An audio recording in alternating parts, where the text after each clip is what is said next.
379 तक इसमें कुछ नहीं है रोकने के लिए। तो अब इसमें एक मूव एक्सपेक्टेड है कि प्राइस में आप यहाँ तक तो एक रैली आनी चाहिए।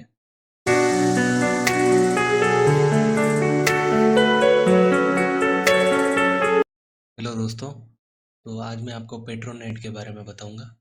निफ्टी ऑयल एंड गैस का ये स्टॉक है और काफ़ी क्रेजीएस्ट एक्शन ये भी बना रहा है, तो वही हम समझते हैं। ईयरली से हम इसकी स्कैनिंग करते हैं।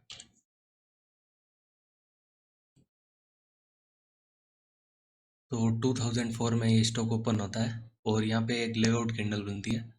तो हमारे पास एक यहाँ पे एक डिमांड जोन बन चुका है। प्राइस ऊपर जाती है और ऊपर जाते जाते यहाँ पे एक और डिमांड जोन बनता है। प्राइस यहाँ से नीचे आती है, लेकिन जो हमारा ऊपर वाला डिमांड जोन है वो ब्रेक हो जाता है और प्राइस एकदम प्रॉपर ओरिजिन से अभी चल रही है।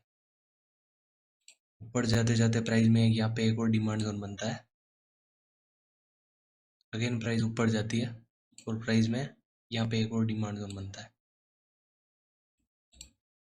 प्राइस इसमें आती भी नहीं है और ऊपर से ही प्राइस चली जाती है और ऊपर यहाँ पे एक डिमांड जोन बन चुका है। प्राइस अगेन ऊपर जाती है और हमारे पास यहाँ पे एक डिमांड जोन बन जाता है।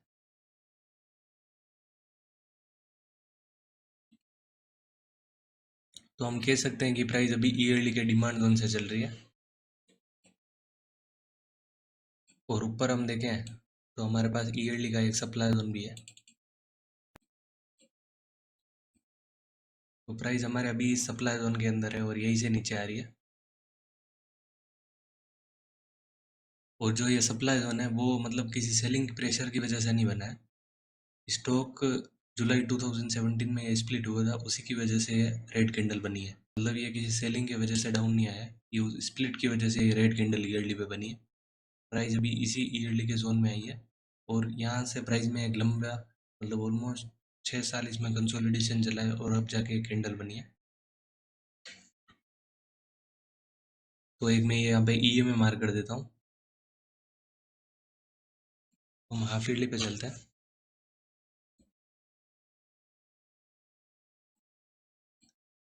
तो हाफ ईयरली पे हम देखें तो अभी इसी सप्लाई जोन में प्राइस है हाफ ईयरली के।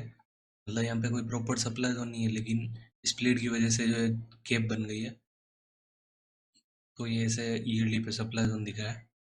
अब हम क्वार्टरली पे चलते हैं। एक मैं ये EMA मार्क कर देता हूँ।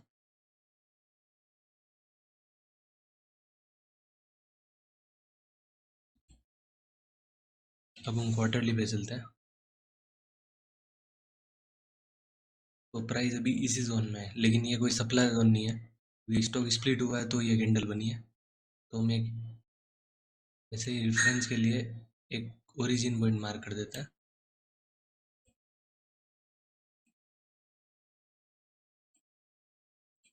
एकदम ओरिजिन पॉइंट है। कहीं ना कहीं हम एक बार के लिए इसको टारगेट मान सकते हैं। अभी प्राइस देखो इस जोन में जाती है, थोड़ी नीचे आती है और अगेन प्राइस ऊपर जाने के लिए अप्रोच कर रही है। एक मैं ये क्वार्टरली का EMA भी यहाँ पे मार्क कर देता हूँ। अब हम मंथली पे चलते हैं।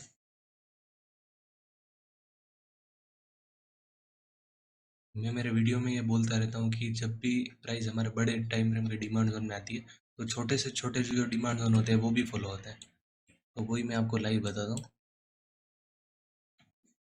प्राइस जब इस डिमांड जोन में आती है और यहाँ से चलती है तो हमारे पास एक ये डिमांड जोन बनता है। प्राइस ने इसमें आके 1:2 दिया है। अब ये जोन तो टेस्ट हो चुका है तो रोकने के लिए कुछ था नहीं, इसलिए प्राइस यहाँ पे नीचे आती है और इस डिमांड जोन में आती है। ये डिमांड जोन चलता है तो यहाँ पे एक डिमांड जोन बनता है, इसमें प्राइस आती है, यहाँ से चलती है। यहाँ पे एक और डिमांड जोन बनता है, इसमें प्राइस आती है, यहाँ से चलती है। ये डिमांड जोन बनता है, इसमें इस कैंडल से प्राइस आती है और ये चलती है। अगेन यहाँ पे एक डिमांड जोन बनता है, इसने भी थोड़ा बहुत मूव दिया और फिर सब टेस्ट होके प्राइस अगेन नीचे आती है। मतलब देखो यहाँ पे सब जोन टेस्ट हो चुके थे तो अब रोकने के लिए तो कुछ बचा नहीं था। तो प्राइस प्रॉपरली हमारे इस प्रीवियस जोन में आती है और यहाँ से चलती है। अगेन प्राइस में ये डिमांड जोन बनता है, प्राइस ऊपर जाती है तो इस सप्लाई जोन से अगेन नीचे आ रही है। तो हमारे पास एक ये डिमांड जोन है जिसमें कि प्राइस अभी तक आई नहीं है। अगेन प्राइस एग्रेसिवली ऊपर जाती है तो प्राइस में यहाँ पे एक डिमांड जोन बनता है, इसमें प्राइस आती है, यहाँ से चलती है, अगेन प्राइस थोड़ी नीचे आ रही है और इस किसी वीक से चल रही है, अगेन प्राइस डाउन होती है हमारे प्रॉपर इस जोन में और यहाँ से चलती है, यहाँ पे ये डिमांड जोन बनता है, चलती है, यहाँ पे ये डिमांड जोन बन रहा है, यहाँ से चल रही है, धीरे धीरे सब डिमांड जोन फॉलो हो रहे हैं, यहाँ पे ये डिमांड जोन बन रहा है, इसमें ही प्राइस यहाँ से चल रही है और अभी प्राइस हमारे मंथली के इस डिमांड जोन में मतलब ईयरली के डिमांड जोन से प्राइस चल रही है, तो सब डिमांड जोन फॉलो हो रहा है। तो अभी हमारे पास मंथली का यहाँ पे एक डिमांड जोन बन चुका है,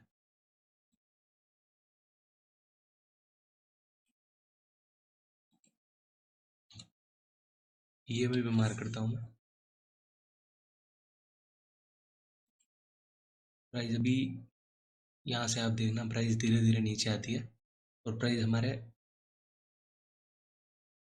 इस यहाँ पे कोई वीकली का डिमांड जोन बना होगा, यहाँ से प्राइस ऊपर जाती है और रिकवर होती है और प्राइस हमारे इस मंथली के सप्लाई जोन को एक बार टेस्ट कर देती है और अभी प्राइस मंथली के सप्लाई जोन से नीचे आ रही है, इसको मैं ब्लू कर देता हूँ। प्राइस अभी हमारे मंथली के सप्लाई जोन से नीचे आ रही है और प्राइस हमारे मंथली के डिमांड जोन में आती है और यहाँ से अभी फॉलो हो रही है। तो ऊपर तो हमारे पास रोकने के लिए कुछ है नहीं, ठीक है, अनटिल एंड अनलेस यहाँ तक तो हमारे पास कुछ भी रोकने के लिए नहीं है इसमें।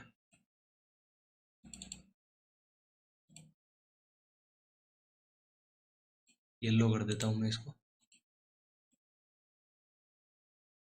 अब हम चलते हैं वीकली पे। वीकली पे अगर हम देखें तो प्राइस हमारे इस अगर हम इसको ईयरली का सप्लाई जोन मान भी लें तो प्राइस इस ईयरली के सप्लाई जोन में जा रही है और हमारा जो वीकली का डिमांड जोन है ये फॉलो हुआ, अगेन प्राइस डाउन आई, इस सप्लाई जोन की वजह से प्राइस डाउन आई और अगेन इस डिमांड जोन में आके प्राइस यहाँ से चल रही है। तो अगर हम ऊपर देखें तो ऊपर हमारे पास क्या है रोकने के लिए, ये पूरा सप्लाई जोन है, ये तो यहाँ से टेस्ट हो चुका है, ये सप्लाई जोन इससे टेस्टेड है, मतलब यहाँ पे कुछ भी नहीं है रोकने के लिए यहाँ तक, ठीक है, इस जगह तक तो कुछ नहीं है, ये पूरी गैप है। तो इस गैप में अब कुछ सप्लाई जोन तो कुछ डेटा अपन को दिख नहीं रहा है, तो हम इस गैप को भी अब इग्नोर करेंगे और हमारा टारगेट रहेगा यहाँ तक, ठीक है। तो हम डेली पे चलते हैं, तो डेली पे देखें तो प्राइस हमारे इस ईयरली के सप्लाई जोन में जाती है और धीरे धीरे नीचे आ रही है और प्राइस हमारे इस मंथली के डिमांड जोन में आई है और यहाँ से धीरे धीरे रिकवर हो रही है। तो यहाँ से जब चलती है प्राइस तो प्राइस में एक प्रॉपर हमारा डिमांड जोन मान सकते हैं हम, यहाँ से ही तो स्टार्ट हुई है बाइंग की, यहाँ पे एक डिमांड जोन बना है, प्राइस ऊपर जाती है, ऊपर जाते जाते यहाँ पे भी एक डिमांड जोन बना है, प्राइस में ये डिमांड जोन बनता है, इसमें प्राइस आती है, यहाँ से चलती है, लेकिन प्राइस में यहाँ पे भी एक डिमांड जोन बना है, इसमें प्राइस आती है, यहाँ से चल रही है, तो मतलब धीरे धीरे हमारे जो डेली के डिमांड जोन है वो भी फॉलो हो रहा है और हमारे पास अभी लेटेस्ट देखें तो यहाँ पे ये डिमांड जोन बना है, इसमें प्राइस है, यहाँ से चली है, तो हमारे पास यहाँ पे भी एक डिमांड जोन बन चुका है वीक टू वीक, ये वाला,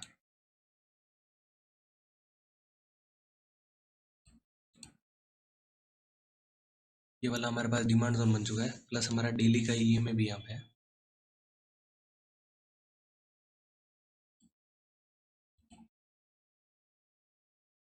और ये जो प्राइस है इसने हमारे कहीं ना कहीं इस ईएमए के ऊपर भी क्लोजिंग दे दी है, मतलब अब ईएमए इसको नीचे जाने से रोकेगा और ऊपर हम देखें तो ऑलमोस्ट देखो सब सप्लाई जोन एक दूसरे से टेस्ट है, यहाँ पे कुछ है नहीं, ये वाला इससे टेस्ट है, या ये पीछे वाला यहाँ से टेस्ट है, ये वाला यहाँ से टेस्ट है, ये वाला यहाँ से टेस्ट है, मतलब कुछ भी नहीं है रोकने के लिए, एटलीस्ट इस पॉइंट तक इसमें कुछ नहीं है रोकने के लिए।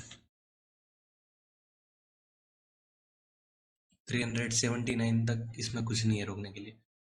तो अब इसमें एक मूव एक्सपेक्टेड है कि प्राइस में अब यहाँ तक तो एक रैली आनी चाहिए, तो अगर प्राइस हमारे इस डिमांड जोन में आए तो यहाँ पे भी हम कहीं ना कहीं अब लॉन्ग हो सकते हैं और टारगेट हमारा हमने पूरी रिसर्च की है हायर टाइम फ्रेम से लगाकर एकदम छोटे टाइम फ्रेम तक, तो हमें पूरी ये पिक्चर क्लियर हो गई है कि प्राइस में अब ऊपर रोकने के लिए कुछ नहीं है, ठीक है। तो जिस हिसाब से डिमांड जोन फॉलो हो रहा है तो हमारे पास रोकने के लिए तो कुछ भी नहीं है, तो यहाँ तक तो प्राइस को जाना ही चाहिए। और जब प्राइस यहाँ पे जाती है और नीचे कहीं वीकली का या मंथली का कहीं अच्छा डिमांड जोन बने तो हम अगेन यहाँ से लॉन्ग हो जाएंगे और हमारा जो टारगेट रहेगा फिर वो एटलीस्ट यहाँ तक हो जाएगा, 414 के आसपास का टारगेट रहेगा हमारा फिर। तो अब मैं इसके सेक्टर को भी बता देता हूँ साथ साथ में। इसका सेक्टर है निफ्टी ऑयल एंड गैस।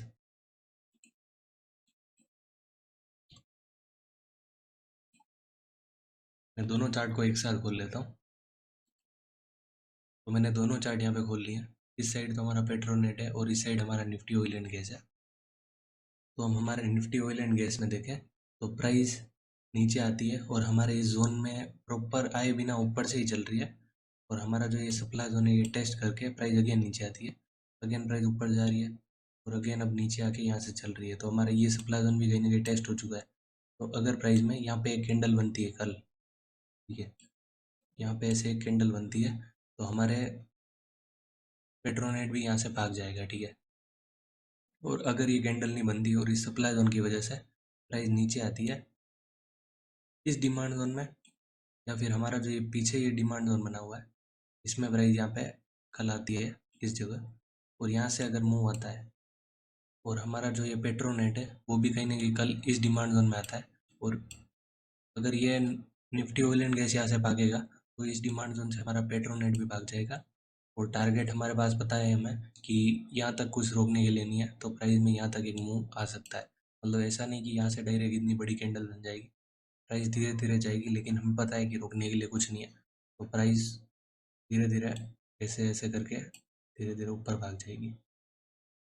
तो आप देख लेना, जब आप ट्रेड करो उससे पहले आप निफ्टी ऑयल एंड गैस को भी देख लेना कि उसमें क्या है। अगर यहाँ से रैली हो रही है तो पेट्रोनेट यहीं से भाग जाएगा, लेकिन अगर price Nifty oil and gas में प्राइस नीचे आती है और पेट्रोनेट भी हमारे इस डिमांड जोन में आता है, मतलब कहीं ना कहीं दोनों दोनों को आपको एक साथ ले करना है, ठीक है।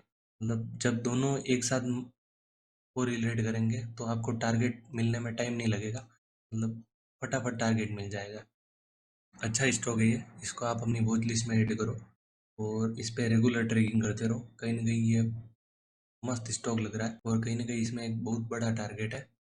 और इसमें मतलब कहीं पे भी जिसकी ये फुल ऑफ डिमांड जोन बनते हैं तो वहाँ पे आप ऐसे ट्रेड करते रहो। और अच्छा मतलब ये स्टॉक है, हर एक डिमांड जोन पे अच्छा डिमांड जोन बने वहाँ पे बाय करते रहो। तो अगर आप इस पे रेगुलर ट्रेडिंग करोगे तो ही वो चीज़ पॉसिबल हो पाएगी। तो इसको वॉच लिस्ट में ऐड करना। तो होप आपको मैंने ये जो सीरीज चालू की है उसमें आपको एक लर्निंग अच्छी लर्निंग मिल रही होगी, और मेरी ट्रेडिंग जर्नी से कहीं ना कहीं आप भी रिलेट कर पा रहे होगे। अगर आपको कोई भी प्रॉब्लम आती है ट्रेडिंग से या कुछ भी डाउट हो तो आप मेरे को कमेंट सेक्शन में भी पूछ सकते हो, और आप मुझे मेरे टेलीग्राम ग्रुप में जाके मुझे पर्सनली भी मैसेज कर सकते हो। ऐसा नहीं कि मैं एकदम प्रो ट्रेडर हूँ, लेकिन जिस हिसाब से मैं जब मार्केट में आया था तब का मेरा क्या हाल था और अब क्या है, कहीं ना कहीं मैंने काफ़ी इम्प्रूव किया है। तो कहीं ना कहीं मैं आपको तो गाइड कर सकता हूँ। और अगर आप पेट्रोनेट में देखोगे तो पेट्रोनेट में यहाँ पे कहीं ट्रेंड लाइन भी बन रही है। तो जो कन्वेंशनल ट्रेडर है वो तो ट्रेंड लाइन के ब्रेकआउट पे से ट्रेड करते हैं, और हमारे पास तो हमें पता है कि प्रॉपर ये डिमांड जो नहीं है चलाएगा, एंट्री लेके बैठ जाएंगे। लेकिन जो कन्वेंशनल ट्रेडर होंगे वो तो ऐसे ट्रेंड लाइन का ब्रेकआउट आएगा यहाँ पे फिर जाके ट्रेड करेंगे। तो कहीं ना कहीं हमारे पास तो एडवांटेज ये है कि हमें पहले ही पता चल गया है कि यहाँ से इसमें मूव आने वाला है। तो होप इस वीडियो में आपको बहुत सारी नई लर्निंग मिली होगी। Thanks for watching. Good night.